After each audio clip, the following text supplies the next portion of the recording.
Medios. Mi nombre es Héctor Tlatempa y represento al medio informativo Puntos Suspensivos Radio, Puntos Suspensivos Comunicación. Presidente, un tema ahorita que están aquí ahorita unos personas del Sindicato Nacional de Trabajadores de la Secretaría de la Salud del Comité Ejecutivo Sección 50 del Estado de Chiapas. Ellos tienen algunas preguntas que hacerles, están aquí manifestando, están en casas de campaña, enfrente del Templo Mayor, y quieren preguntarle, ¿no?, ¿por qué persiste el desabasto de medicamentos en Chiapas? Es de conocimiento público que se ha adquirido por licitación directa con la empresa F Medical con un monto de 317.339.253.75 pesos en 2019, mediante la orden de trabajo 001-19 y para el 2020 551.011.831.81 pesos, mediante la orden de trabajo 001-20. F Medical SADCB es una empresa de Tabasco de la cual fue trabajador el actual director de Administración y Finanzas de la Secretaría de Salud de Chiapas. Se le asignan múltiples requerimientos millonarios de forma directa. La pregunta es directa, señor presidente, ¿por qué en Chiapas se sigue permitiendo esto que usted ha dicho en repetidas ocasiones que no se permite este tipo de corrupción? Y si me permite otra segunda pregunta. Bueno, sobre eso tomamos nota y le pedimos a Leti Ramírez, que está ahí detrás y pendiente siempre, que los atienda y que se vea en qué dependencia puede hacerse la investigación sobre esta denuncia. Muy bien, presidente. Y si me permite, y aprovechando ahorita también este tema de los fideicomisos, bueno, quiero plantearle, señor presidente, que hace 20 años usted escribió un libro titulado Fobaproa, expediente abierto, que aquí lo traigo precisamente y tiene mucho a colación ahorita con el tema de los fideicomisos. En su reseña nos explica sobre la forma en que se fraguó la decisión de convertir la deuda privada de un grupo de banqueros y de grandes empresarios en deuda pública, o dicho incluso con sus propias palabras, el Fobaproa fue la gran piñata de los tecnócratas y de un pequeño grupo de especuladores vinculados con el poder. En el libro, señor presidente, nos comparte una misiva que usted escribió en el que en ese entonces era presidente del Partido Acción Nacional, y cito textualmente: veo con honda preocupación el hecho de que su partido haya decidido aliarse con el gobierno federal, haciendo suya la mascarada oficial para endosar a los mexicanos el costo del Fobaproa. Al parecer, el PAN ya se olvidó de que la adquisición de deuda por el Fobaproa fue un acto que violó flagrantemente la Constitución Política de los Estados Unidos mexicanos. Al parecer, también ya se olvidó de que el Fobaproa están las pruebas de las complicidades de funcionarios públicos con banqueros y empresarios privilegiados por el salinismo y el cedillismo. También ya se olvidó de que en ese fondo están los dineros que el PRI utilizó en 1994 para ganar ilegítimamente la presidencia de la República y la mayoría en el Congreso de la Unión.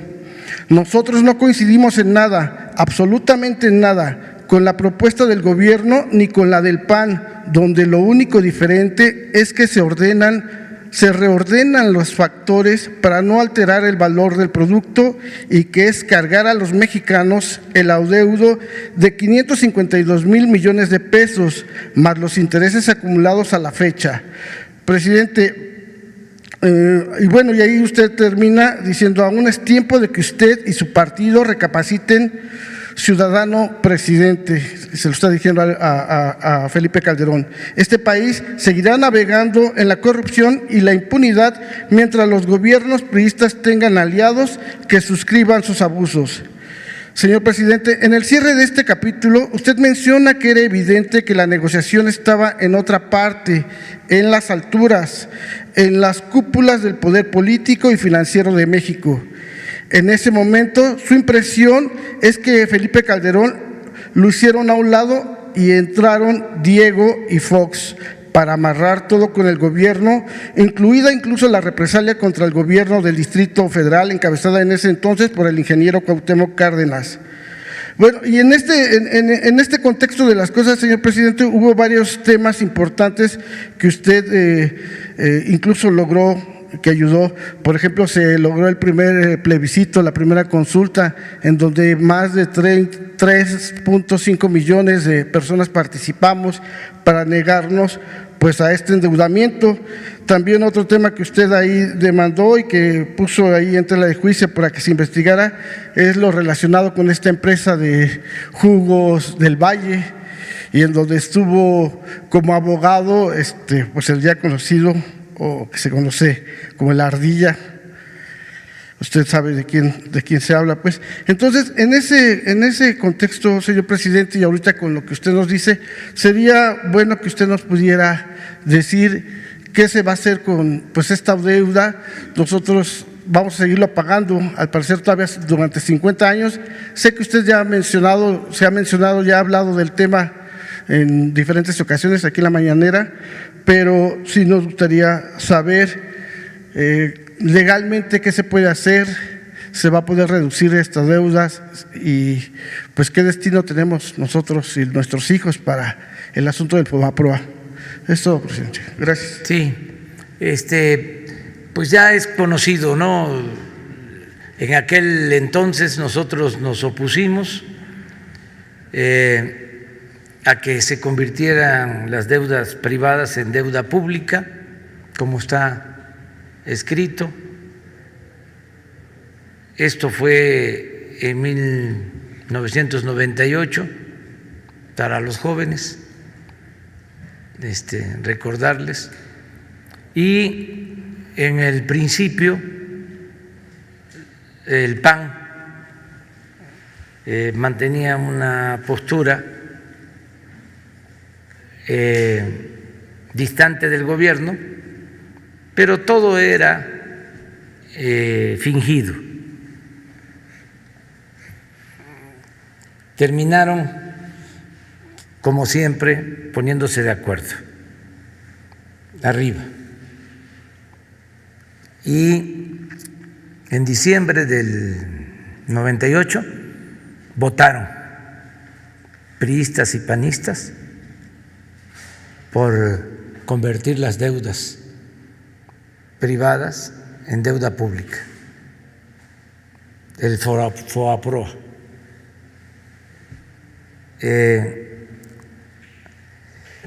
Desde entonces pues se han pagado,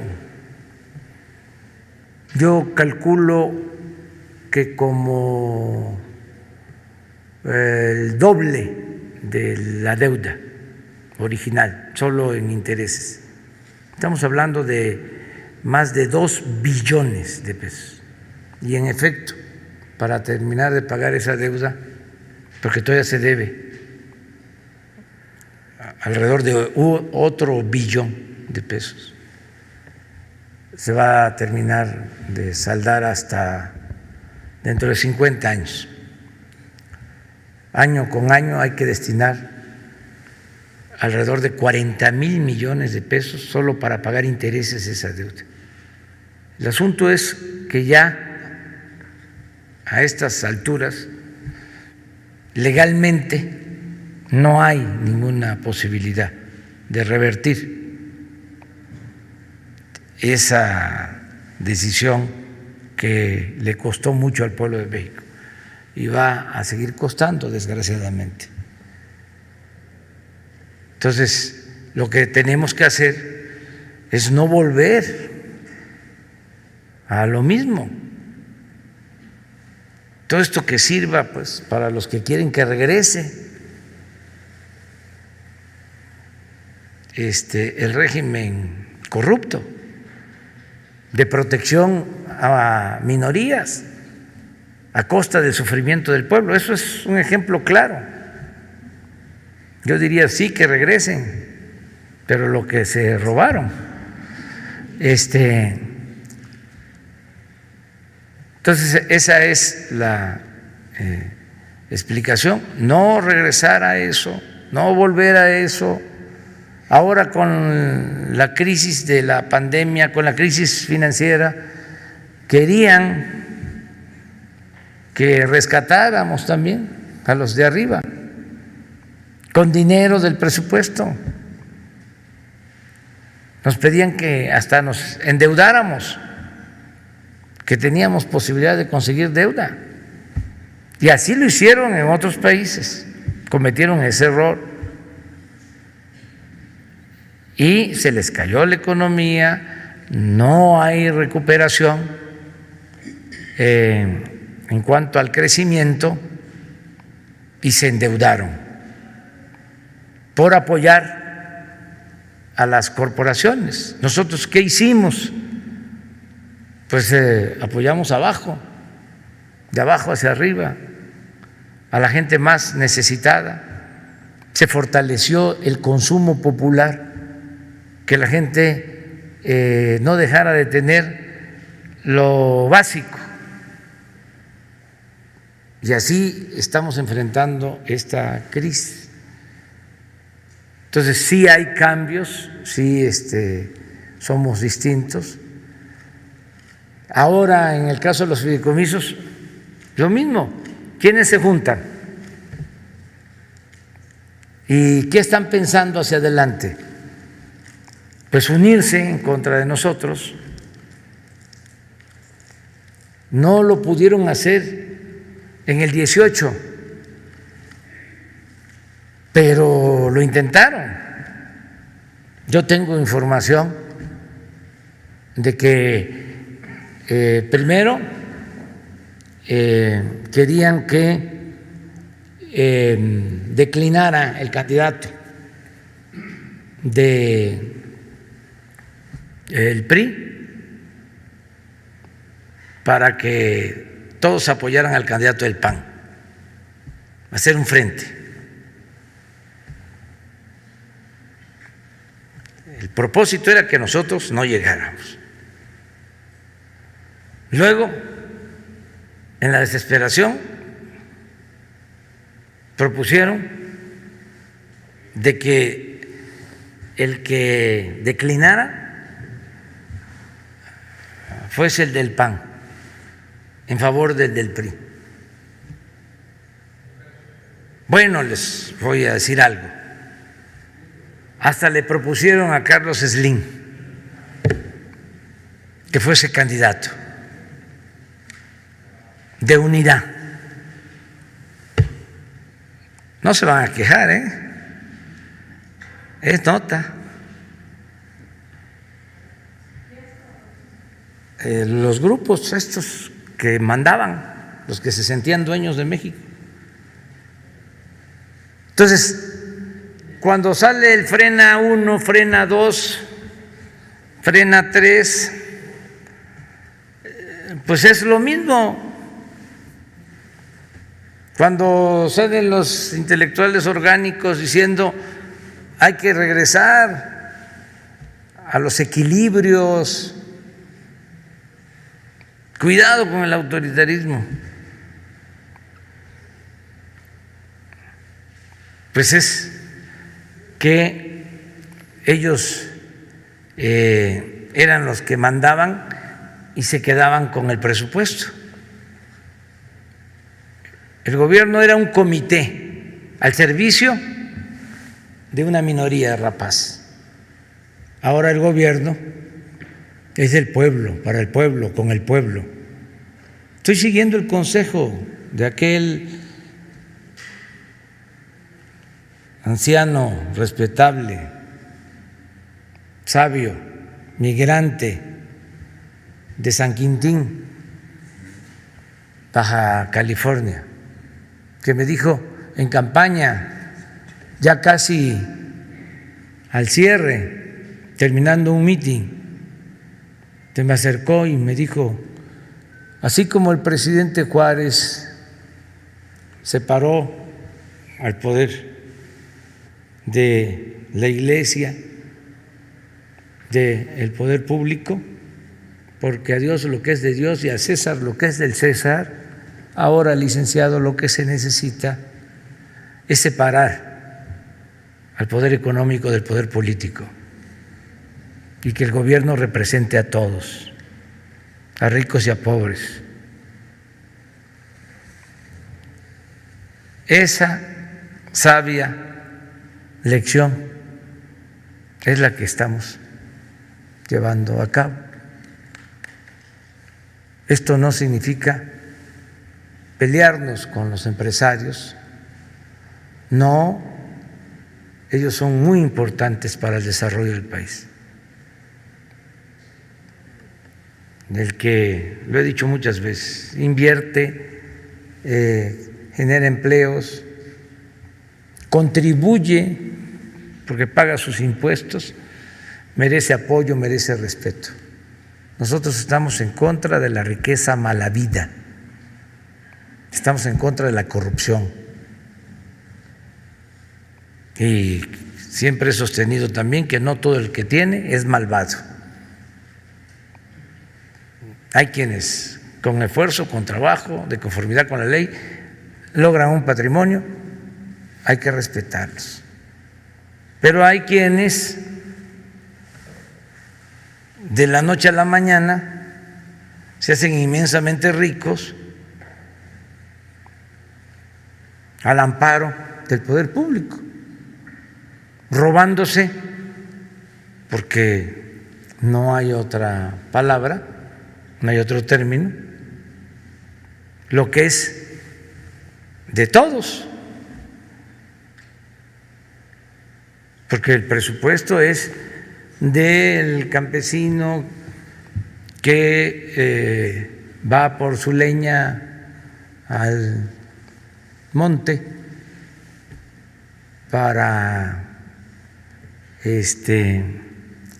hacer su fuego y sus alimentos, de ese que lleva su carga ahí, con su mecapal, caminando, que los vemos por las carreteras, subiendo los cerros, de ese es el presupuesto, y de ustedes y de todos, y también de los empresarios, pero es para que se reparta a todos y se le dé preferencia a los más pobres, porque no puede haber trato igual entre desiguales. La justicia es darle más al que tiene menos. Eso es también humanismo. Eso tiene que ver con la verdadera solidaridad, con la fraternidad. Entonces eso es lo que estamos haciendo ahora, ¿no? A ver. Muchas gracias, presidente. Buenos días, Shaila Rosagel, corresponsal de